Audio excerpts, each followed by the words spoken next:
Alrighty, camera rolling. So, hi. I'm gonna be making a video series where I've decided for myself that I wanted to reach 1500 FIDE or whatever that's equivalent in chess, and according to a random converter that I arbitrarily found on the internet, the lead chess rating equivalents are 17, 18, and 1600. I'm specifically looking for rapid, so I'm gonna be trying to aim at getting an 1800 rapid rating in lead chess. This is gonna be my review of one of the games that I've recently played, and I'm gonna try to analyze whatever I can see on the board, and what ideas were open to me at the time, and hopefully if I found them successfully. So my opponent played e5, I was playing the black pieces, and I responded with the Sicilian, c5. My opponent seemed to start playing an Alapin, and I know the Alapin exists. I do not know how to reply to it. So I just developed naturally. They took the center with d4, and I already kind of panicked. Took a little bit of time to just think through and just, okay, I guess I just take and let's see what happens, was my idea. So yeah, pawn was pushed. I immediately strike with e4 because I thought, because I don't know theory, I'm going to try to simplify this to something that feels familiar to me, and if they take, then I would be able to take with my own knight. And I felt like this was having a piece on the center, which was better development than white's pieces, which are still all undeveloped. And then if I later on had to play any pawn moves or something, that it would come down to that. I was not particularly bothered with the idea of exchanging. However, I did miss that, yes, my opponent can push forward. So, okay, silly me. I shouldn't have allowed that because, I was a little reckless. But I realized I can just move my knight forward.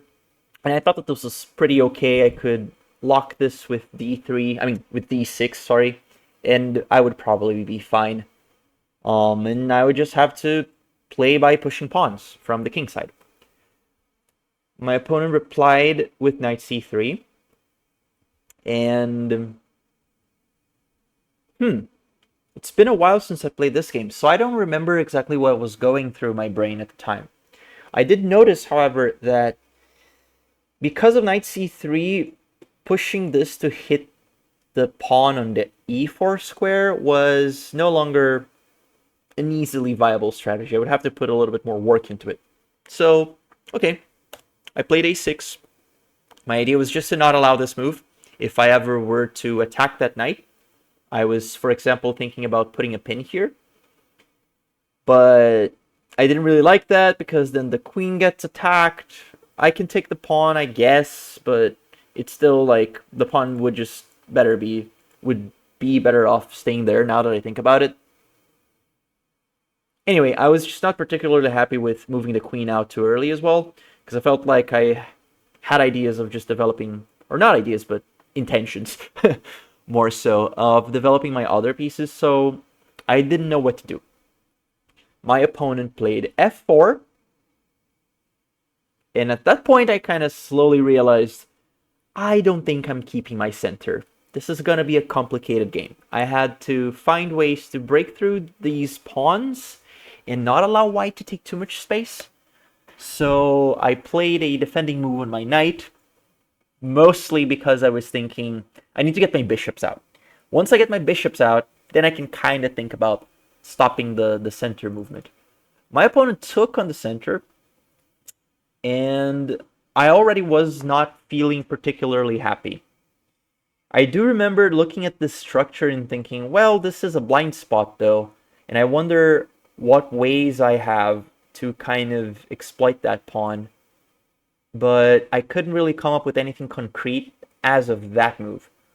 So I played knight e7 with the idea of moving here. But then, I give white enough time to maybe deal with things. And I wasn't super happy. But my opponent pushed forward, which I then thought, okay, I was going to move, to the other end of the board, but I think going here and supporting my own knight is actually kind of better. Plus, it just instantly allows me to play what I was going to anyway now. So my opponent attacked my knight. And I thought, cool. I'm not going to do anything. I'm just going to castle.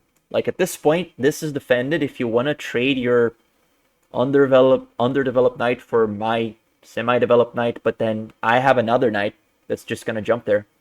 So, in the end, the exchange goes like this. I have a supporting bishop for that knight. The queen can't take it. I thought I was okay. If anything, I thought white was kind of destabilizing their position. Oh yeah, I took with the bishop. I took with the bishop because I thought if the knight can defend it, then the bishop can just plop back and eat both the pawns. And yeah, it was still even guarded by the knight on the first pawn takes. And if the second pawn takes were to happen, I could also just move my queen out once the bishop was here. So everything was okay. My opponent moved their queen out. It felt like this was the idea for me.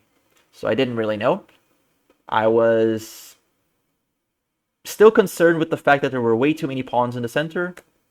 I took the knight, apparently. Actually. Now I don't know why I did that.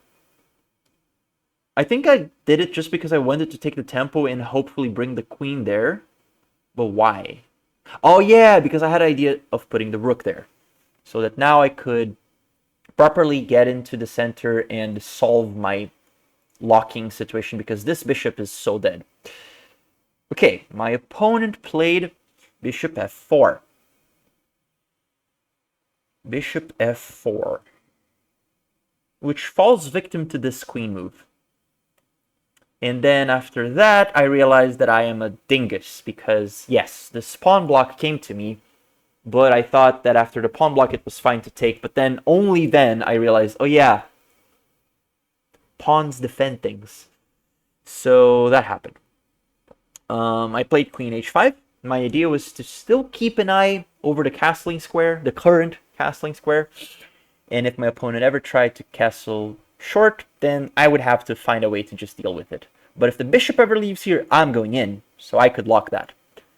I also thought this was not an incredibly bad position just quite yet, because sure, white has a lot of space, and these pawns are kind of annoying to deal with, especially now that they're supported by the bishop. They could later on be supported by a rook. The queen is basically pretty close to everything in the action here.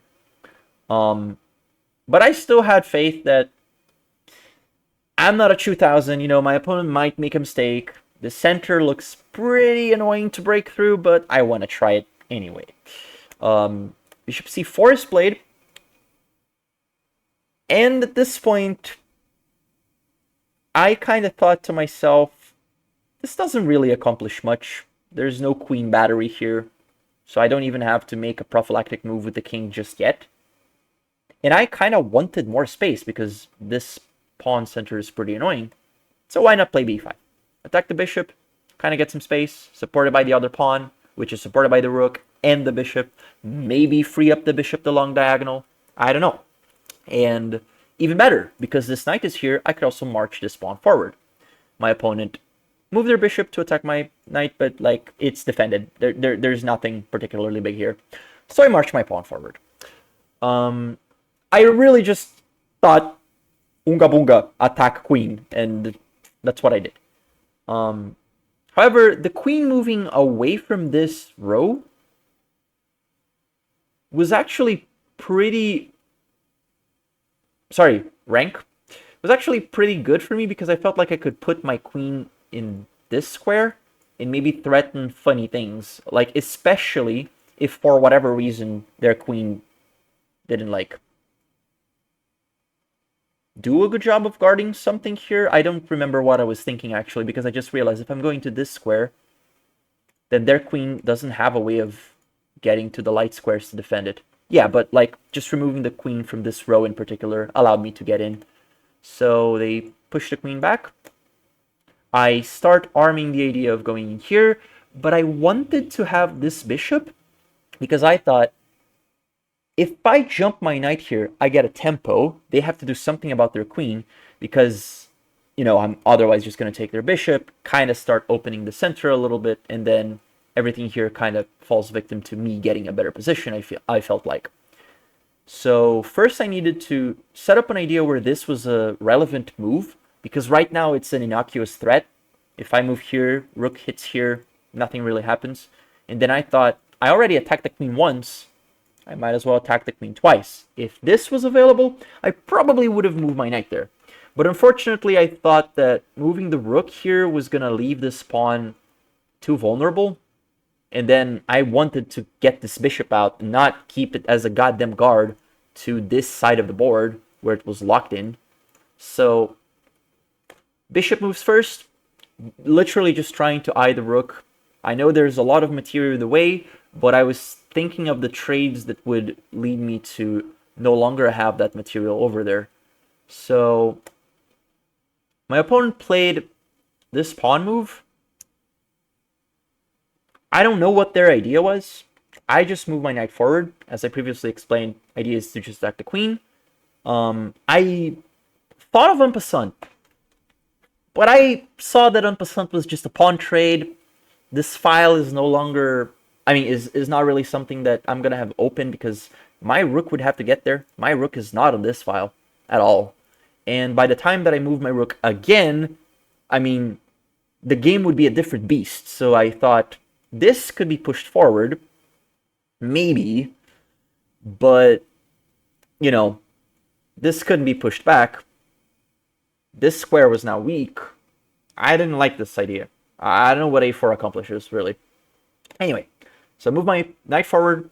They move their queen away. I realized that by moving their queen to that particular square, they were helping me out considerably.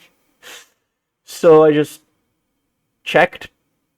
I was going to fork their queen, but my opponent just resigned in this position. Which, I don't really know if they should, man. I really don't know if they should have, because if I'm honest here, I don't think this game was particularly awful. Wait, I just realized. Huh. I can't try to play variations? What the hell? Oh, right, because I'm not in the analysis board. Okay, good thing to keep in mind. So for future me, I need to be in the analysis board to make variations. Cool. Yeah, so essentially with this fork, my opponent just said, hey, unga bunga, I don't play. But if you're up to me, I think white still has a pretty good position. I just want to look at what the engine says before the queen move. Yeah, this is equal, which is surprising to me. But how was the situation before? There's no way this is not favorable for white. Yeah. Most of the game is probably going to be favorable for white, I believe. Wait, this was the idea?